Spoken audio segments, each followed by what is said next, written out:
Yes, yes, yes, people. Back again here on AGN Football. I've got the man, the myth, the legend, Mr. Marty, who is very well known in the football world, giving his opinion to many different channels. How are you, Marty? How are you doing this evening? Very good. Loving the intro, Adam. Energy and vibes inside the ride.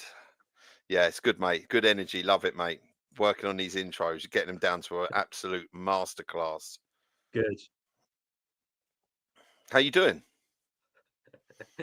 Good. That's the one. So, yeah, it's June is a time of reflection. We've reached that halfway point in the year. 6 out of 12 months done. Can you believe it? And the football season has come to an end. Um, Uh, what a season it was. Can you it was, categorize wasn't the it? season in one word? Oh, mate, it was a fun season. I'm going to be honest. I want to go straight into the Paris Saint-Germain, seeing as this is the football show. I want to talk about Paris Saint-Germain Yeah. absolutely destroying Inzaghi's Inter Milan. Now, this is a guy as well, this manager, this Inter Milan manager that Arsenal fans have been calling for Inzaghi to be Arsenal's manager. What do you think on this, Adam?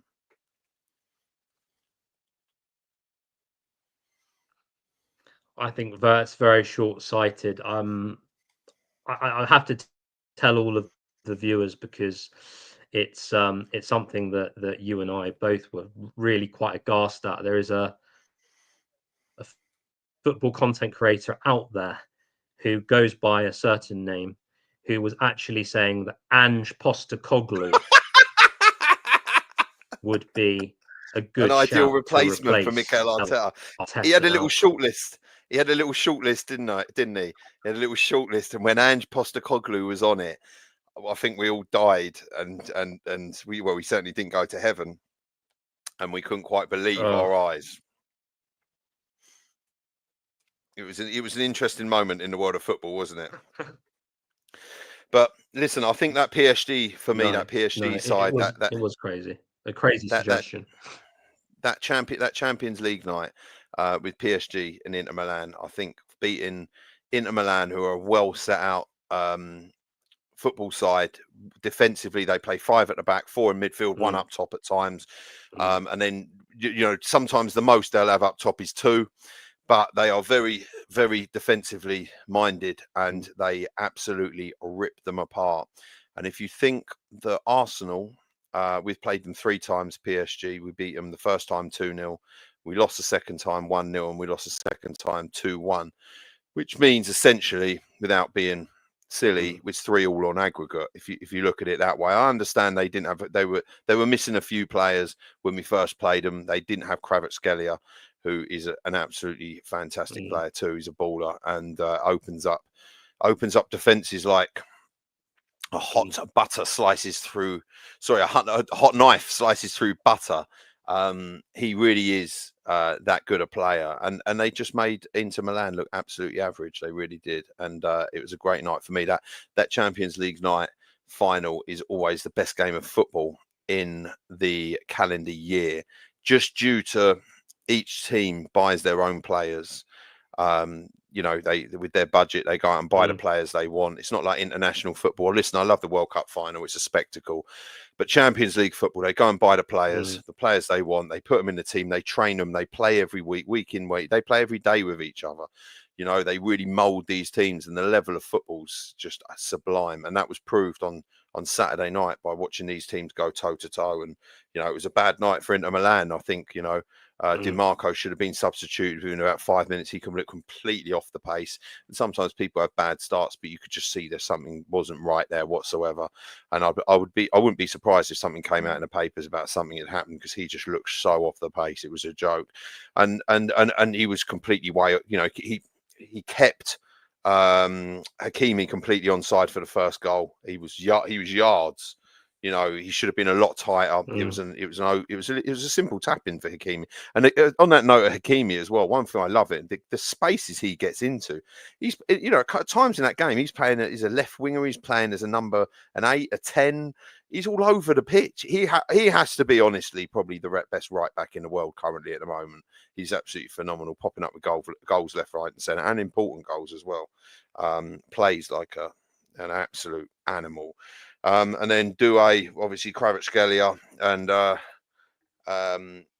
Milu with the final goal. I mean, for me, PSG, that could have been 8. I think mm, they had about three or four other really clear chances that could have could have been. gone away. Definitely 3, and that's 8-0. It's unbelievable, right? Mm. Yeah, yeah. I mean, they were absolutely impeccable on the night. It was quite literally complete football by PSG, as I said uh, in some of my comments after the game. It was a strong defense, proper, fast, attacking wingers. Kvaratskhelia is just one of the best wingers I think I've ever seen. I mean, the pace he moves at, the dynamism of his movements, the way he's just so direct and so just lethal. Obviously, popping up with that goal as well, a big goal in the final. And I think in midfield as well, they look so defensively solid and also very, very quick to turn defense into attack. Their transitions were absolutely fantastic. They were absolutely phenomenal Mm, on the night. And I'm going to give a shout out to Mr. Enrique as well, celebrating after the game with his family. mm. That was really nice to see, to be fair. And I know he's had a fair bit of criticism himself for some not so great results over the course of the season. But I mean, they deserve to win the Champions League. But I think from an Arsenal perspective, we were not that far off. If you think Inter Milan got pasted 5-0, and it could have been 8, could have been 10, to be honest. I mean, they Mm. just folded like a pack of cards.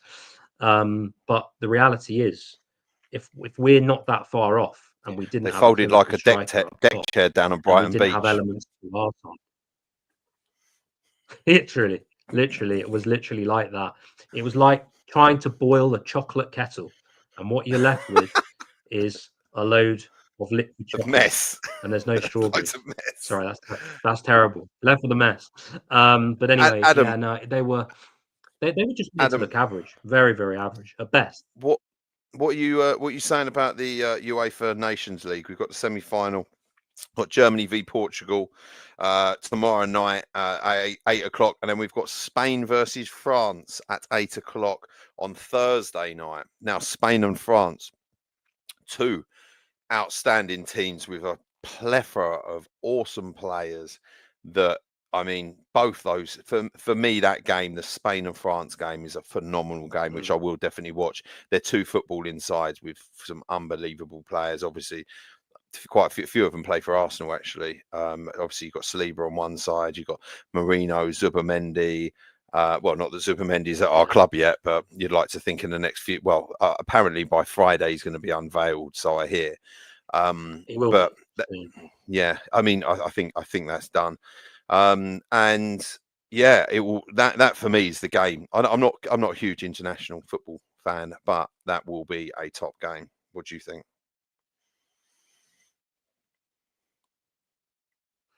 Yeah, I think so as well. I think you hit the nail on the head there. I think, is it the most appetizing competition to be watching? Maybe not, but the teams that are playing in it are of a certain pedigree. And I think, those are going to be two very hotly contested matches. Obviously, Germany have gone through it, have gone through the mill with their football team over the last few years. They're starting to regain some dominance now. Portugal, obviously, very, very good in the World Cup a few years ago, but not quite making it, being knocked out. And then you've got the superpower of France, who are just, pretty much an unstoppable force in the international world of the beautiful game. Some of the best players in the world, as you say. And, you know, if you think about the kind of talent they're going to be adding to their squad as well over the next few seasons, some of the players who we've mentioned, I think Doué will be playing for the French national team, won't he? at Yeah, I some believe point, so, mate. if I'm not mistaken. I'll be wrong, but I think he certainly qualified. Yeah. So, yeah, it's an exciting game. I would expect the French to triumph, obviously, but obviously, Really? Spain are also going through. Um, yeah, I would expect the French to come out on top. Yeah, I would say.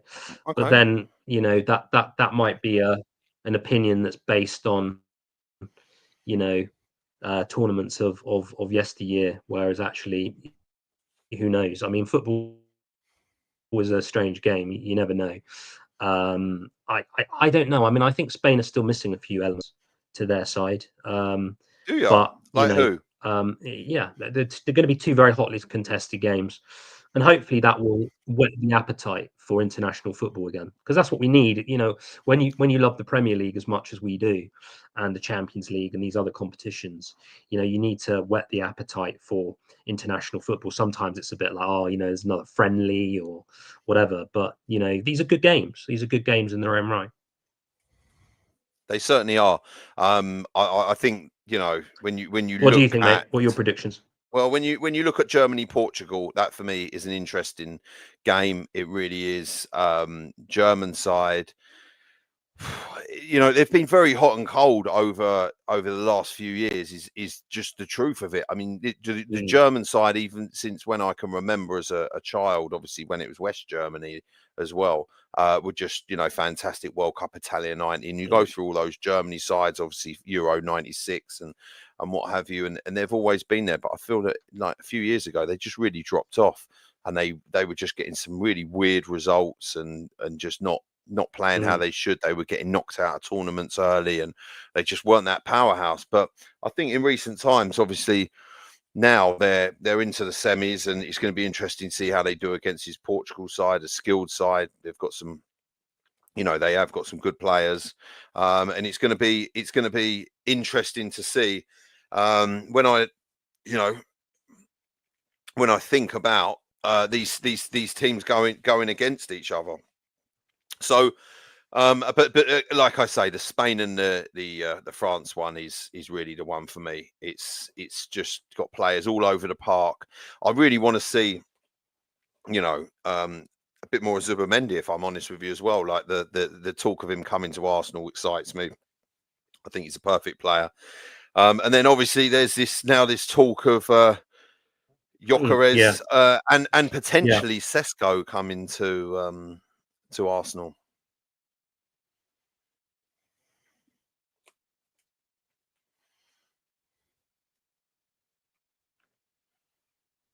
Gyökeres and Sesko, you say? Both of them, yeah. Yeah, yeah. I mean, there's been a lot of debates about this in terms of who's the better fit for the club. I mean, a few months ago, I would have said Josh, definitely, but now, I mean, look, I've not been the biggest advocate of Sesko. There'll be interviews of me online saying, Sesko's not the one. But I did read a very convincing piece in Football Athletic, I think it might have been, that talked about Sesko being the perfect tactical fit for Mikel Arteta and Arsenal. And it was Yeah. quite a convincing piece. And I must admit, it did make me sort of scratch my head. Actually, have I got it right with my assessment? Who is the better fit going to be for the club? It sounds like we're in for both of them, from what I'm hearing. And as you said, I think we're looking at both players. I think Sesko it could work, but I think Jokeres is very much a sharpshooter, and there have been a lot of games where we've needed somebody like that. But ultimately, what I want is someone that's going to be clinical. I don't want to be in this same position next year. I'm saying to you, you know, what would have been. I mean, look, the PSG game that we talked about, 3-1 over those two games. Um, if we'd had a clinical finisher, think about those Emirates moments, the Trossard chance in game. And the same in the away leg. There are lots of chances. Obviously, you and I were both watching it. There were a lot of chances in that first half an hour of the game, particularly. So we need somebody that's just going to be a killer, someone that's just going to have a bit of arrogance as well, someone that goes on the pitch has got a bit of, you know, bit of someone that's a Bit little of bit swagger. nasty but clinical. I think that's what the club needs. Yeah, a bit of swagger, a bit of va-va-voom, as Thierry, lovers would say. Thierry Bit of Henry lovers. He had vamos. that bit of, he had that bit of, yeah. Yeah, He'd walk out on that pitch and he'd be like, I'm the man here. I'm the man, and that's what you I'm need. gonna do. That's, I'm gonna win this game on my own. I don't need anyone. yeah, Had that that's what sort of level that's to what him. you need, Adam. He And was I that think good. We need someone like I that, Marty. For me, I've recently done a lot of of a lot more. I looked at Gyökeres a lot, obviously, for quite a while. I looked at his statistics, his numbers. I've watched him play first and foremost. I've watched a lot of his play. I've watched him mm, play in matches, and he's very much a sort of off the shoulder, run onto the mm, ball, 1-on-1. Strike, finish. He's very good at that. But when it comes to yeah, potentially playing against teams with low blocks, which is what we struggle with, he can play through players, and he can be mm, powerful, and he can finish, and his numbers don't lie. But the Sesko situation, since all of mm, this, came about, and it actually looked like it was actually potentially really going to happen, and I think potentially both of them could happen. One thing I've looked at with Sesko is, albeit his numbers aren't as good, but in the okay, Bundesliga, don't forget he's playing in the Bundesliga, so that for me the quality of that is better than the Portuguese league. And you're playing for my camera's gone out of focus. You're playing for a team like Leipzig. You're not going to get as much service for them as you are. You're not going to get as much service for Leipzig as you would for Arsenal. You play for Arsenal, and you're going to be getting mm, service. You're going to be getting balls in. He is a big player. He's 6'5". yeah, He's heavy duty, yeah, and he is. He's fast. He's agile. He's not afraid to shoot from outside the box, and he's not afraid to get involved and do what he's got to do. And that, for me, is everything that we kind of mm, need in a player. yeah, yeah, absolutely. I think, yeah, that you've categorized him very well. I think, with the right service, could he be what we need?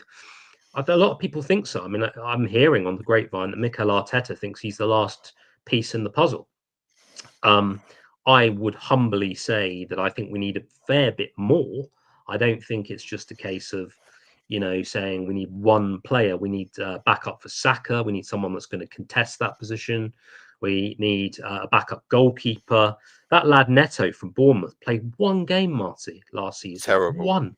One single game. Literally, that was all. That was Paid terrible. all That those was wages terrible. for one match.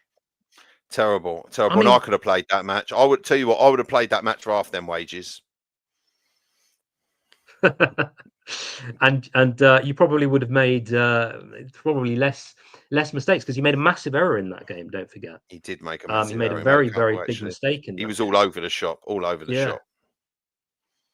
yeah, he was, and I think a few interesting rumours on that front. I'm hearing that Emi Martinez is considering a move back to Yes. Arsenal. How do you feel Yes. about that? Yes.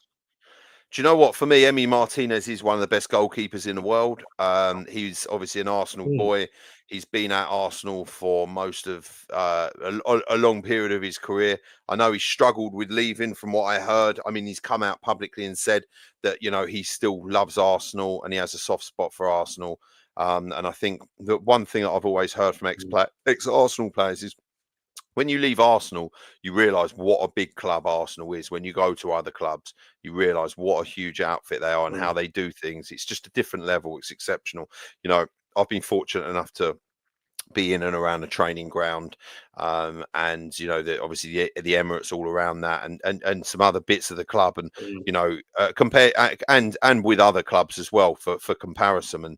And it is something quite else. I mean, that training ground, the facilities there are different levels. They really are. And but that aside, I think it's like that when you find a club, you love a club, and you sort of stay with it. And I mm, kind of get that from Emi Martinez. Is it the right move? I don't think he plays the way we play. He's not as good with his feet.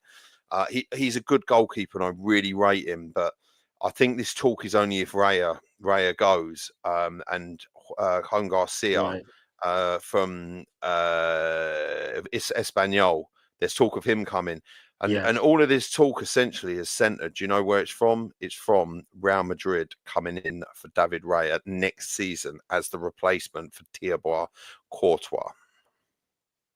Right. Yeah. Yeah. Real Madrid seem to have a habit of snapping up our players. You know, another very worrying rumor I heard is they like the Tom, look of Miles Lewis Skelly as well. they do. Who doesn't? I do.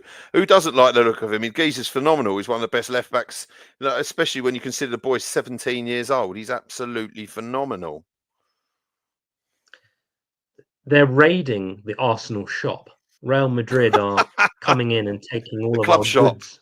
They can come in and get our merchandise from the club shop at They're double the walking in. price. They're walking in with their sunglasses on, and they're saying, "I'll take the lot.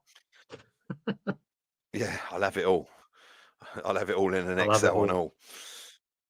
Yeah, yeah, yeah. How much do you want? The thing is, I don't want us to be a feeder club for Real Madrid. I really don't. I think in our own right, we need to keep our talents.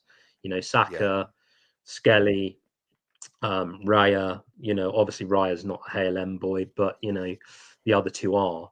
And if we are selling, we need to sell at absolutely top rate. You want Saka? Pay 200 million. Simple. yeah, yeah, yeah. Yeah, Well, but it's we'll have hard to see, I selling. think. It's hard selling. What do you do with the 200 million quid?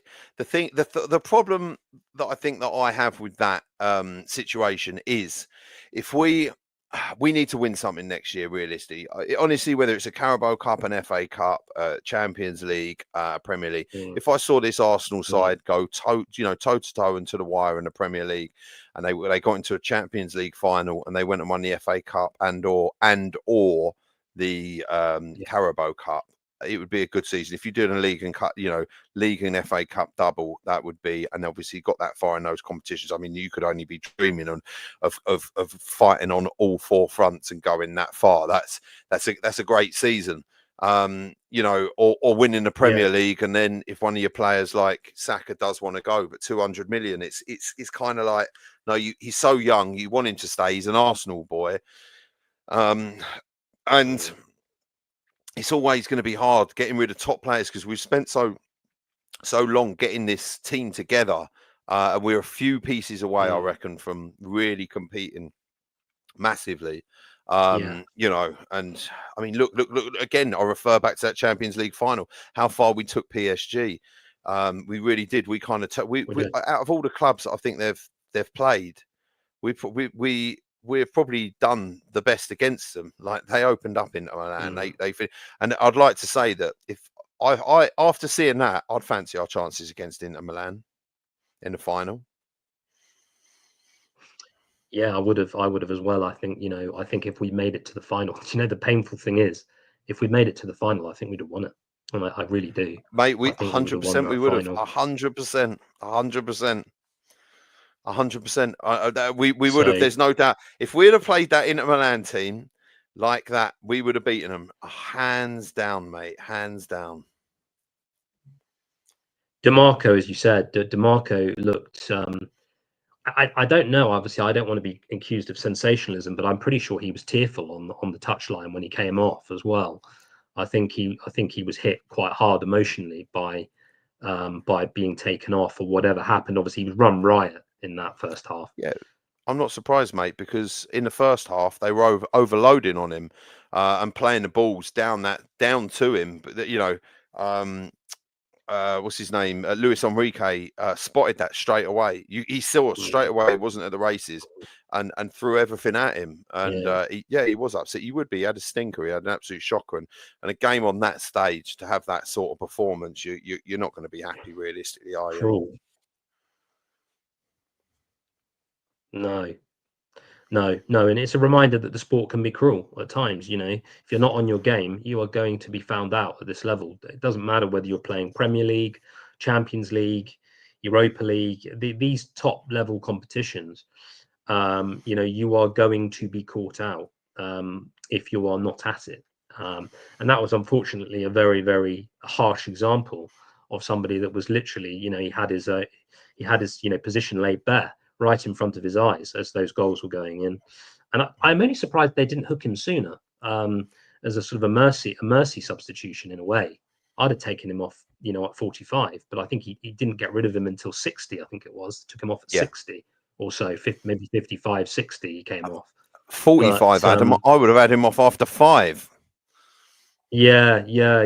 Well, obviously, do you remember Arteta did that with Nuno Tavares some seasons Yeah, ago? He took him off. He hooked him you got to. after a very bad first half in the cup. Yeah, it was So, Adam, we've football got is 5 not for the minutes faint of left of heart. this show, right? We've got 5 minutes left of this show. We're We going to have do another indeed. one on Thursday night. We've got a special guest coming on, okay? So, Adam, question I want to ask you is transfer window. Do you think Arsenal have acted quickly enough in this transfer window, or do you think it's realistic to think or acceptable that, maybe we announce one signing on Friday, the next signing maybe a week or so's time? It's good to get business done quickly. I get that. What are your Yeah. thoughts, Philly? Because there hasn't been a huge amount of activity with Arsenal unveiling any players, whereas it looks like your other clubs like Chelsea, Liverpool's are acting pretty quickly. So what are your thoughts on that? Very good question. And I think if we if we haven't unveiled the 2 signings by the end of no, I'm going to be even harsher, by the middle of July. If we haven't unveiled 2 top signings by the middle of July, we're looking like we're going to be having another summer similar to last summer, and we just can't afford to do that. Middle of We have July. to be You'd give them that at long, it. Adam? And if they are not making these conversations, but well, yeah, no, fair enough. I mean, yeah, I Mate, mean, that's very I lenient, think Adam. I understand that there's a cutoff, isn't very lenient. Maybe it is too lenient. Well, Mate, let's say by for the me, 1st of July, then these let's have signings should be done and 2 dusted or 3 in. like properly. They should be. Zubimendi needs to be announced immediately because I think that's lined up. Sorry to answer my own question for you, but that signing needs to be wrapped up pretty quickly, i.e. by Friday. And then this Gyökeres and Sesko saga needs a nail in this coffin, and it needs to be delivered to us on a platter pretty soon because it's going to create the right amount of excitement. It's going to create the right amount of exposure for Arsenal Football Club. Also, it's going to sell them a load of shirts. I just think it's good business all round. You can get into pre-season, you can plan, the player can settle in early, you can plan, you can get everything going, and then we can hit the ground running. There is no point whatsoever holding off the signing. If they know they're going to pull the trigger on one of them, pull the trigger. The only point is if they're trying to shave off 10 million quid or so, which I understand it's a hell of a lot of money, even in football. A huge amount of money. And obviously, I do believe that one of either Gyökeres or Sesko is a pawn in this game, unless they're going to go for both. But I believe that one of them potentially is a pawn. It's a red herring to keep the price of the other one down, because if they know Arsenal are going all out for one player, the other club will, that are selling, quite rightly. It's business. It's big money business. You're going to put the price of the player up because you're desperate for them. So obviously, if you bring another couple of players into the fold, then they turn around and kind of the price can stabilize a bit. Or they could both be a complete red herring for something else that's going on that we don't know about. Yeah, very well said. I mean, I think I don't count Zubimendi, Marty. That was done in January, as far as I'm concerned. That needs to be announced yesterday. It's old news. Yeah. In terms of the strikers, you have to. I want quality. My men are do it, and if you're going to leave things longer than you should, at least get the quality in.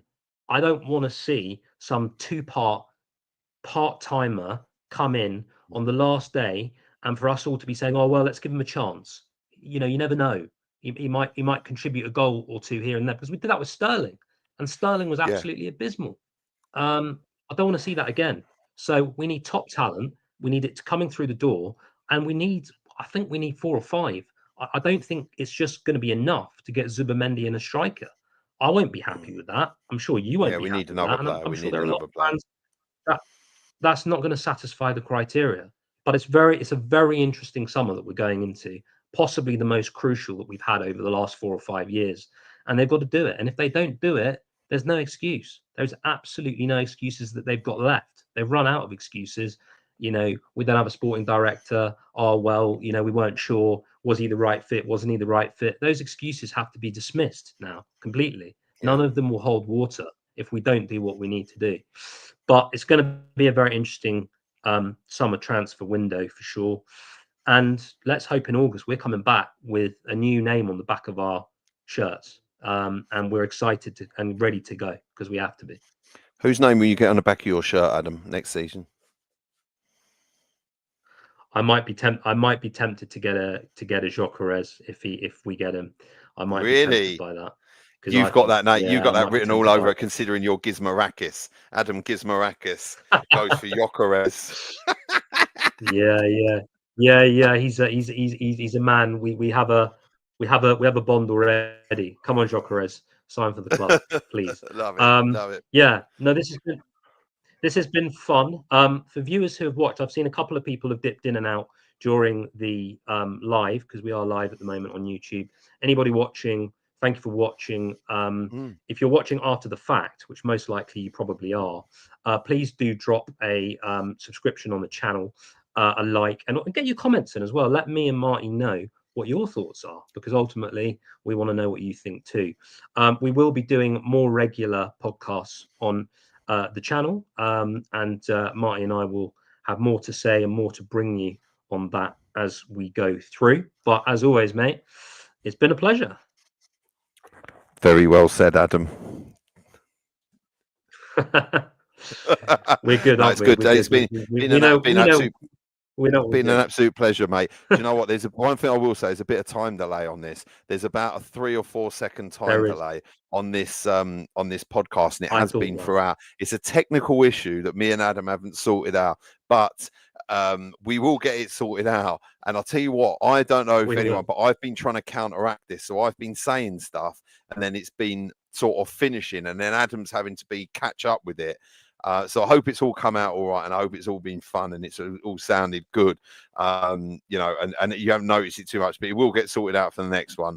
We'll get the technical editor onto it.